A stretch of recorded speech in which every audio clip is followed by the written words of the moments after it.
ప్రకటనలు లేవు, పరామర్శాలు లేవు, వర్షాలు వరదలపై కేసీఆర్ సైలెంట్. అబ్బా, ఈ దిశని కూడా సిగ్గులేదా?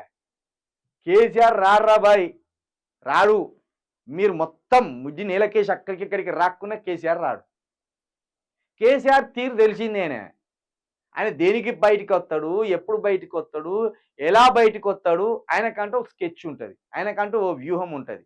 ఇప్పుడు ఈ మనం పోతే అయ్యే సందర్భమేనా కాని సందర్భమేనా, ఆయన వ్యూహాలు ఆయనకు ఉంటాయి. మీరు మొత్తం ఇంక ఇలా 100 వార్తలు రాసుకొచ్చినా కూడా ఆయన బయటికి రారు. ఎందుకంటే ఇట్లాంటి వార్తలు చూసి ఆయన ఈ ఎంటిక తీసి అని ఊదేస్తాడు. జనానికి అక్కడికొచ్చే వార్త రాయిరా, జనానికి అక్కడికొచ్చే వార్త రాయి.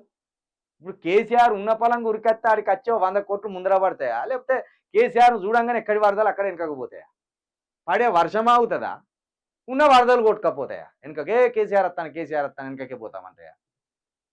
జరిగిపోయిన నష్టాన్ని ఎట్లా ఆదుకోవాలి, అక్కడ ఉన్న ప్రజల దుఃఖాన్ని ఎట్లా దూడవాలి, అక్కడ పోయిన సామాను ఎట్లా కొనియాలి ప్రజలకు? గది ముందటేయక ప్రకటనలు లేవు అంటే నేను వస్తానా అని ప్రకటన చేయలేదట.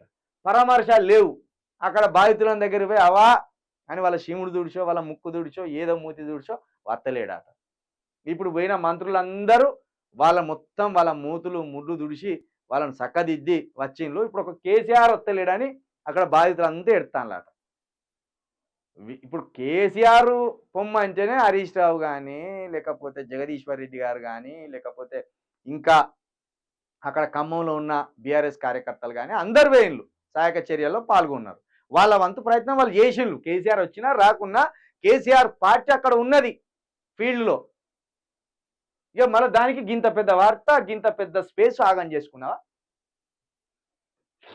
వర్షాలు వరదలపై కేసీఆర్ సైలెంట్. రాష్ట్రంలో ఇటీవల కురిసిన భారీ వర్షాలకు చాలా ప్రాంతాల్లో ఆస్తి నష్టం, ప్రాణ నష్టం సంభవించింది. 16 మంది ప్రాణాలు కోల్పోయినట్టు ప్రభుత్వం ప్రకటించింది. ఈ వార్తను చదివే కంటే ఇదంతా ఇప్పుడు కేసీఆర్ ఇంతమంది చచ్చిపోయినా, ఇంత అల్లకల్లోలం జరిగినా, ఈ వరదల్లో ఇంతమంది చిక్కుకున్నా కేసీఆర్ పోలేదు అని కేసీఆర్ నెగిటివ్ చేస్తూ రాసే వార్త. ఇప్పుడు గతంలో కేసీఆర్ ఎక్కడికైనా పోతేనేమో కేసీఆర్ ఆడికి పోయినో వీడికి పోలేదని మనం కూడా అందుము, మనం కూడా మాట విమర్శిస్తూ. మనకు తెలిసే కేసీఆర్ తీరేందో, కేసీఆర్ స్టైల్ ఏందో, కేసీఆర్ విధి ఎట్లుంటుందో, దాని విధానం ఎట్లుంటుందో మనకు తెలుసు. ఎక్కడికి పోనోని పో అని మనం ఎట్లా అంటావురా నాయన? ఆయన పోడు. ఇప్పుడు దాని రాసే వృధా. ఇప్పుడు నేను ఇక్కడ నిలబడి ఎందుకు పోలే కేసీఆర్ అని మొత్తుకున్నా, రేవంత్ రెడ్డి మొత్తుకున్నా, ఎవరు మొత్తుకున్నా ఆయన పోడు. ఎందుకంటే గతంలో ఎప్పుడు కూడా ఆయన ఎక్కడికి పోలే. కాబట్టి ఆయనకు ఇలాంటి కొత్త కాదు. వీటి మీద ఏం మాట్లాడాలి, ఎట్లా మాట్లాడాలని ఒక నోట్స్ ప్రిపేర్ చేసుకునే ఆలోచనలో ఆయన ఉంటాడు. కాబట్టి ఆయనకో స్టైల్ ఉన్నది, ఆయనకో వ్యూహం ఉన్నది. మనం ఎగిరిస్తే ఆయనకి ఎందుకు ఎగురుతాడు? ఆయన వ్యూహాల ప్రకారం ఆయన పోతాడు. అందుకే కేసీఆర్ అనే పేరు ఉన్నది ఆయనకు.